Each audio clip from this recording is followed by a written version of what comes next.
Today I'm going to show you different ways that you can change the filament in your 3D model. On the left-hand side, you can see that I have a couple options of filament to choose from, mostly just different colors because they're all set to PLA matte. Then I'm going to right-click on my object, scroll all the way to the bottom, and select the filament that I'd like to change the color to. While that is one way to change your filament color, I actually want to show you a way that you can change your filament to be multicolored.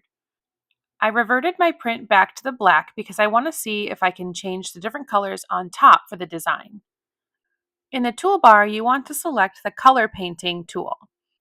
There are multiple different tools you can choose from. The one that I'm showing you right now is the circle tool. It's nice for painting small areas, but can be a little bit sloppy, and so there are a couple other ones that work better. Another tool is the sphere option. This is great if you have a concave or convex area like an eyeball that you want to color, or a very small area. The next option is pretty neat. It's called triangle. STLs are basically a bunch of triangles, and so this one's really cool to see how the pattern is created, but also helpful if you just want to add a little bit of dimension to your object. The next tool is called fill.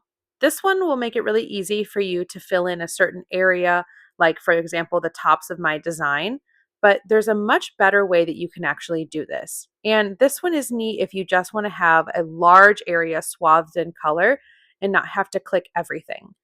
You can go to the one that's called height range. This one is neat because you can fill a large area without having to individually click all of the components.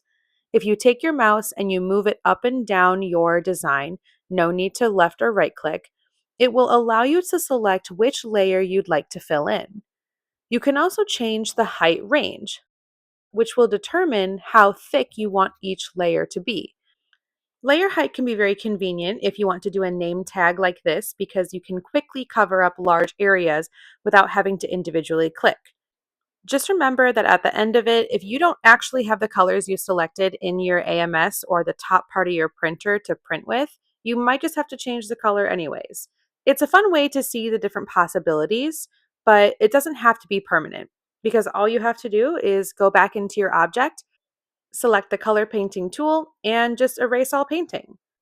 I love using this color painting feature to make different colored keychains for students if they request like their name or something similar on it, and I like making different colors as well. Once you do select all the different colors you want, when you go back to the slicing software, you may notice there's a little block in the top right corner of your build plate. That's totally normal. You can't delete it because it allows for any excess filament to be cleaned off before it starts printing the color.